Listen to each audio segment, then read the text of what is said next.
when swollen eye meets gnarled fist, when snaps the knee and cracks the wrist, when official demands, is there a doctor in the stands? My soul in true thanksgiving speaks for this modest of physics. So when swollen eye meets narrowed fist அப்படின்னா கண்ணு வீங்கி இருக்கும் இல்லையா, அந்த பந்து படும்போதோ இல்லைனா சிலர் வந்து அடிக்கும்போதோ கண்ணு வீங்கிரும். ஸோ swollen eye அப்படின்னா வீங்கின கண்ணு மீன்ஸ் ஸ்னாரல்டு அப்படிங்கும்போது ட்விஸ்டட், அந்த கால் வந்து ட்விஸ்ட் ஆகி இருக்கும் இல்லையா, சிலருக்கு வந்து பிறண்டுருச்சு அப்படின்னு சொல்லுவாங்க இல்லையா, அதுதான் வந்து நேரல்டு அப்படின்னு சொல்லுவாங்க. நேரல்டு ஃபிஸ்ட். வென் ஸ்னாப்ஸ் த நீ, முட்டு கட் ஆகும்போது, சரியா, ஸ்னாப்னா கட் அண்ட் நீ அப்படின்னா முட்டு, முட்டு வந்து கட் ஆகும்போது, அண்ட் கிராக்ஸ் த ரிஸ்ட், அவங்களுடைய ரிஸ்ட்டை வந்து கீறும் பொழுது, அப்போ வந்து அஃபிஷியல் டம்மில் வந்து அனௌன்ஸ் பண்ணுறாங்க. என்ன அனௌன்ஸ் பண்ணுவாங்க? Is there a doctor in the stand, யாராவது டாக்டர்ஸ் இருக்கீங்களான்னு கூப்பிடுவாங்க இல்லையா. அப்போ my soul in true thanksgiving speaks for this modest of physics. எனக்கு அதாவது இந்த மாதிரி அங்கே யாருக்காவது கண்ணு வீங்கி இருக்கும்போதோ இல்லைனா ஏதாவது பிறண்டு இருக்கும்போதோ இல்லைனா முட்டு வந்து உடஞ்சிருக்கும், ரிஸ்ட் வந்து கிராக் ஆகிருக்கும், அப்படி ஆகும் பொழுது அந்த கேம்ஸ் நடத்துவாங்க இல்லையா, அவங்க அங்கே மைக்கில் அஃபிஷியல் டம்மில் இருந்து அனௌன்ஸ் பண்ணுவாங்க, is there a doctor in the stand, இந்த ஸ்டாண்டில் ஏதாவது டாக்டர்ஸ் இருக்காங்களா அப்படின்னு கேட்பாங்க இல்லையா. அப்போது மை சோல், என்னுடைய ஆன்மா வந்து உண்மையிலே ரொம்ப நன்றி இது உணர்வோடு சொல்லுது, for this modest of physics. அதாவது அவருடைய உடல் வாகு இருக்கு இல்லையா, பிளேயர்ஸுக்கு ஒரு உடல் வாகு இருக்கும், சும்மா இருக்கக்கூடிய பார்வையாளர்களுடைய உடல்வாக்கு வித்தியாசமாக இருக்கும் இல்லையா. ஸோ இந்த மாதிரியான உடல்வாகுக்காக இவர் வந்து நன்றி சொல்கிறார். Last stanza, athletes, I'll drink to you or eat with you or anything except compete with you. Buy tickets for their radium to watch you gamble in the stadium and reassure myself anew that you are not me and I am not you. So athletes, so இப்போ கடைசி அவர் வந்து athletes கிட்ட பேசுகிறாரு. athletes, I'll drink to you, உங்கள் கூட நான் வந்து சேர்ந்து குடிப்பேன், ஆர் eat with you, உங்கள் கூட சேர்ந்து சாப்பிட கூட செய்வேன், R anything except compete with you, உங்கள் கூட போட்டிடுறது தவிர வேறு என்ன சொன்னாலும் நான் வந்து செய்வேன். By tickets war there radium, உங்ககிட்ட இருக்க ரேடியத்து கூட விலை கூடின டிக்கெட்ஸை கூட நான் உங்களுக்காக என்ன செய்வேன், வாங்குவேன். எதுக்காக வாங்குவேன்னா, to watch you gambol in the stadium. Gambol அப்படின்னா என்னன்னா, இந்த வின் பண்ணோன்னு அப்படி கையெல்லாம் இந்த தூக்கிட்டு உற்சாகமாக ஓடுவாங்க தெரியுமா, அதுக்கு பேர் தான் கேம்பல். ஸோ அவங்க வந்து அந்த வெற்றி களிப்போடி ஓடுவாங்க இல்லையா, அதை பார்க்குறதுக்காக நான் வந்து ரேடியம் ஒர்த்தான டிக்கெட்டை கூட நான் வாங்குவேன்.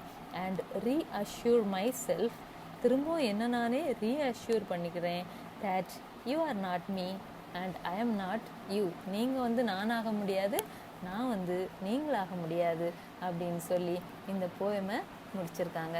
I hope you enjoy the poem. Thanks for வாட்சிங். Fourth stanza. Well, ego, it might be pleased enough, but zealous athletes play so rough. They do not ever in their dealings consider one another's feeling.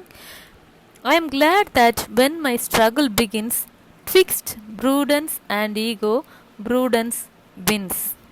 Well, ego, it might be pleased enough. அதாவது ego அப்படின்னா நான் அப்படிங்கக்கூடிய அந்த தன்மை இருக்கு இல்லையா, நான் மட்டும் வெற்றி பெறணும் அப்படிங்கிற தன்மை இருக்கு இல்லையா, அது வந்து ஒருவேளை அவரை வந்து சாந்தப்படுத்தி இருக்கலாம். But zealous athletes, zealous mean enthusiastic, உற்சாகமாக விளையாடக்கூடிய அந்த athletes play so rough, ரொம்ப முரட்டுத்தனமாக அவங்க வந்து என்ன செய்வாங்க, விளையாடுவாங்க. they do not ever in their dealings, அவங்க அந்த வின் பண்ணணும் அப்படிங்கக்கூடிய அந்த டீலிங்ஸ் இருக்கு இல்லையா, கன்சிடர் ஒன் அனதர்ஸ் ஃபீலிங். மற்றவங்களுடைய ஃபீலிங் எப்படி இருக்கும், மற்றவங்களுக்கு வலிக்கும் அப்படிங்கிற எந்த ஒரு எண்ணமுமே இல்லாமல் தான் அவங்க வந்து விளையாடுவாங்க. அதை வந்து அவங்க கன்சிடரே பண்ண மாட்டாங்க. I am glad that when my struggle begins twixt prudence and ego, prudence wins. ஆனால் நான் வந்து சந்தோஷப்படுறேன். எதனால் சந்தோஷப்படுறேன்னா, என்னுடைய ஸ்ட்ரகிள்ஸ்னால் கஷ்டங்கள் தொடங்குற போது ப்ரூடன்ஸா ஈகோவா அப்படின்னு பார்க்கும்போது, ப்ரூடன்ஸ்னால் விஸ்டம், சரியா, அதாவது அறிவுபூர்வமாக யோசிக்கிறது. ப்ரூடன்ஸா மனிதாபிமானமா அல்லது ஈகோவா நான் வெற்றி பெறணும் அப்படிங்கிற எண்ணமா அப்படின்னு சொல்லி யோசிக்கும்போது ப்ரூடன்ஸ் வின்ஸ். ப்ரூடன்ஸ் தான் எனக்கு வந்து வின் பண்ணும், நான் அப்படிங்கக்கூடிய அந்த எண்ணம் வந்து எனக்கு வின் பண்ணாது அப்படின்னு சொல்கிறார். அதாவது பிளேயர்ஸ் வந்து மற்றவங்களுடைய ஃபீலிங்கை வந்து புரிஞ்சிக்காம அவங்க வின் பண்ணணுங்கிற ஒரே ஒரு டீலிங்லேயே தான் அவங்க விளையாடுவாங்க. பட் எனக்கு வந்து ஈகோவா இல்லைனா ப்ரூடன்ஸா அப்படின்னு வரும்போது ப்ரூடன்ஸ் தான் என்னுடைய லைஃப்பில் வின் பண்ணும் அப்படின்னு சொல்கிறாரு. And maim each other as they ramp. So maim அப்படின்னாக்கி ஒருத்தர் இன்ஜூர் பண்ணுறது, அதாவது காயப்படுத்துதல். ஆஸ் தே ராம்ப், ராம்னா ரஃப்பாக விளையாடுறது. நம்ம வின் பண்ணணும் அப்படிங்கிறதுனால பிளேயர்ஸ் வந்து ரொம்ப வேகமாக ரஃப்பாக விளையாடுவாங்க இல்லையா, ஸோ அதை தான் வந்து ராம்ப் அப்படின்னு சொல்லுவாங்க. And maim my limp and bashful spirit feeds on other people's heroic deeds. In the same time நம்ம ஆத்தருடைய லிம்ப் மீன்ஸ் வீக்கான, அண்ட் பேஷ்ஃபுல்னா ரொம்ப ஷையாக, அதாவது வெக்கப்பட்டுக்கிட்டு உள்ள எதுலேயுமே வந்து நுழையிறதுக்கு வந்து கொஞ்சம் தயக்கம் காட்டுவாங்க இல்லையா, அந்த மாதிரி உள்ள ஸ்பிரிட் வந்து ஃபீட்ஸ்னா அதுக்கு வந்து அந்த நம்மளுக்கும் ஒரு வெற்றி கழிப்பு தேவைப்படுது இல்லையா, அந்த வெற்றி கழிப்பு வந்து அவருக்கு ஆன் அதர் பீப்புள்ஸ் ஹெராயிக் டீடில், மற்றவங்க அதாவது அந்த பிளேயர்ஸ் வந்து ஹீரோயிசத்தோடு அங்கே விளையாடுவாங்க இல்லையா, அவங்க வெற்றி பெற்ற உடனே அந்த கழிப்பு வந்து இவருக்கு கிடச்சிடுது. சரியா? ஸோ இந்த பேராகிராஃபில் முதல்ல அந்த with all my heart I do admire athletes who sweat for fun or hire இருக்கு இல்லையா, இது வந்து அடிக்கடி பப்ளிக் எக்ஸாமில் கேட்பாங்க. ஸோ இந்த 2 லைனையும் கொடுத்து உங்ககிட்ட whom does the poet admire அப்படின்னு கேட்பாங்க. அப்போ வந்து நீங்கள் வந்து he admire the athletes who sweat for fun or hire அப்படின்னு எழுதணும். இன்னொன்று வந்து for what reason do the athletes sweat அப்படின்னு கேட்பாங்க. அப்படி கேட்டால் நீங்கள் வந்து fun or hire அப்படின்னு எழுத வேண்டியிருக்கும். இந்த கொஸ்டின் வந்து அடிக்கடி இது வரைக்கும் வராத கொஸ்டின் பேப்பரே இல்லை, அதனால் அதை வந்து கொஞ்சம் மார்க் பண்ணி படிச்சுக்கோங்க. சரியா? அடுத்தால next stanza. Now A runs 90 yards to score. B knocks the champion to the floor, cracking vertebrae and spine, lashes his steed across the line. You would think my ego it would please to swap positions with one of these. So இதில் வந்து now A அப்படின்னு சொல்கிறது ஒரு பிளேயரை, பின்னு சொல்கிறது இன்னொரு player. சரியா? So now A runs 90 yards to score. A வந்து 90 அடி வந்து ஓடுறான், எதுக்காக? ஸ்கோர் பண்ணுறதுக்காக. B knocks the champion to the floor. பிங்கிற இவர் வந்து அந்த சாம்பியனை வந்து தரையில் தள்ளி விடுறான். கிராக்கிங் வெர்டபிரே அண்ட் ஸ்பைன்ஸ், அந்த அவங்களுடைய தண்டுவடத்தையும் முதுகு எலும்பையும் உடைக்கிறாங்க. lashes his steed across the line. lashes அப்படின்னா இந்த குதிரை வீரன் இருக்காங்க இல்லையா, ஜாக்கி, அவங்க வந்து ஸ்டீட் அப்படின்னா அந்த ரேஸ் ஆஸ் தான் நம்ம ஸ்டீட் அப்படின்னு சொல்லுவோம். அந்த ஸ்டீடை வந்து அந்த ஒரு சவுக்கு மாதிரி ஒன்று வச்சு அதை வச்சு அடிப்பாங்க இல்லையா, அதுக்கு பேர் தான் lashes. lashes his steed across the line. அந்த லைனை அடையிறதுக்காக அதை போட்டு அடிப்பாங்க இல்லையா. இது எல்லாத்தையும் அவர் பார்த்துட்டு நீங்கள் என்ன நினைக்கிறீங்க? you would think my ego it would please, என்னுடைய மனசு வந்து சந்தோஷப்படணும்னு நினைக்கிறீங்களா? இவங்களில் ஒருத்தவங்க கூட என்னுடைய பொசிஷன்ஸை மாற்றிக்கிறதுக்கு, அதாவது நான் வந்து அந்த பிளேயராகவும் அவங்க வந்து என்னுடைய இடத்துல இருக்கிறதுக்கு நான் என்னோடய பொசிஷனை மாற்றிப்பேன் அப்படின்னு நீங்கள் நினைக்கிறீங்களா அப்படின்னு சொல்லி அவர் வந்து கேட்குறார். சரியா? ஸோ இதில் ஃபஸ்ட்டு ஸ்டான்ஸால் வந்து முதல்ல பொதுவாக சொல்கிறாரு, ஒவ்வொருத்தரும் ஒவ்வொரு பொசிஷன்ஸ் எடுப்பாங்கன்னு. ரெண்டாவது வந்து எனக்கும் அந்த ஆத்லெட்ஸை வந்து ரொம்ப பிடிக்கும் அப்படின்னு சொல்கிறாரு. செகண்ட் ஸ்டான்ஸால் எனக்கும் ஆத்தரை வந்து அந்த ஆத்லெட்ஸை வந்து எனக்கும் பிடிக்கும், அவங்க வந்து வெற்றி கழிப்படையும் போது என்னுடைய ஸ்பிரிட்டை வந்து ஃபீட் பண்ணப்படுது அப்படின்னு சொல்கிறாரு. தேர்டு ஸ்டான்ஸால் வந்து இந்த ஆத்லெட்ஸ் வந்து ஒருத்தர் காயப்படுத்திக்கிறாங்க, மற்ற அனிமல்ஸை வந்து வதைக்கிறாங்க. ஸோ வந்து அவங்க பொசிஷனில் என்னால் ஒரு நாளும் மாறவே முடியாது, அதனால நான் என்னுடைய பொசிஷனை நான் அவங்க கூட ஒரு நாளும் மாற்றிக்க விரும்ப மாட்டேன் அப்படின்னு. Of a fond spectator. What is the meaning of confessions? கன்ஃபெஷன்ஸ்னால் என்ன? கன்ஃபெஷன்ஸ்னால் ஒப்புதல் வாக்குமூலம் அப்படின்னு சொல்லுவாங்க. அதாவது நம்ம பண்ணுற ஒரு சின்ன சின்ன நம்மளுக்கு விரும்பத்தகாத ஒரு விஷயத்தை நம்ம ஒத்துக்கிறது, இல்லைனா ஒரு தவறு செய்ததே நம்ம ஒத்துக்கிறது, அதுதான் வந்து என்ன சொல்லுவாங்க, கன்ஃபெஷன்ஸ் அப்படின்னு சொல்லுவாங்க. அ பாண்ட் ஸ்பெக்டேட்டர் அப்படின்னா பிறப்பிலேயே பார்வையாளராக பிறப்பது. ஒரு பந்தயம் நடக்குது, ஒரு போட்டி நடக்குது அப்படின்னா ரெண்டு வகையான மக்கள் வந்து அங்கே இருப்பாங்க. ஒன்று வந்து பந்தய வீரர், இன்னொருத்தர் வந்து பார்வையாளர்.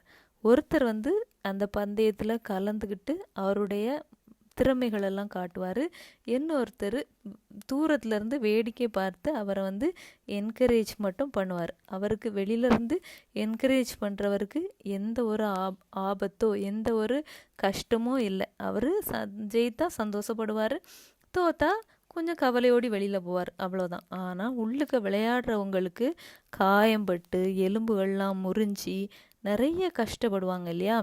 இப்போது நம்ம ஆத்தர் வந்து ஒரு பாண்ட் ஸ்பெக்டேட்டர், பிறப்பிலே அவர் பார்வையாளர் தான், அவர் கேம்ஸ் எதுவுமே விளையாட மாட்டார். ஸோ அவர் வந்து என்ன சொல்கிறாருன்னா, நான் வந்து அந்த விளையாட்டு வீரர்களாக இல்லாமல் இப்படி பார்வையாளராக இருக்கிறதுக்கு சந்தோஷப்படுறேன் அப்படின்னு சொல்கிறார். சரியா? ஸோ போயமுக்கு போகலாம். இதில் பார்த்தீங்கன்னா இந்த போயமில் ரைமிங் ஸ்கீம் பாருங்கள். ஃபஸ்ட் லைன் லாஸ்ட் இருக்கக்கூடிய வார்த்தையை நீங்கள் பார்க்கணும். Jackie, hockey, enter, centre, be, me இல்லையா. ஸோ வந்து இதோட ரைமிங் ஸ்கீம் என்ன சொல்லணும், ஏஏ பிபி சிசி இல்லையா. இதே மாதிரி பாருங்கள் எல்லா ஸ்டான்ஸாஸ்லேயுமே ஏஏ பிபி சிசி அப்படிங்கக்கூடிய ரைமிங் ஸ்கீம் தான் உங்களுக்கு வந்து வரும். ஸோ போயமுக்கு போகலாம். One infant grows up and becomes a jockey, another plays basketball or hockey. This one the prize ring hates to enter, that one becomes a tackle or center. I am just glad as glad can be that I am not them, that they are not me. One infant, infantனா ஒரு குழந்தை. One infant grows up and becomes a jockey.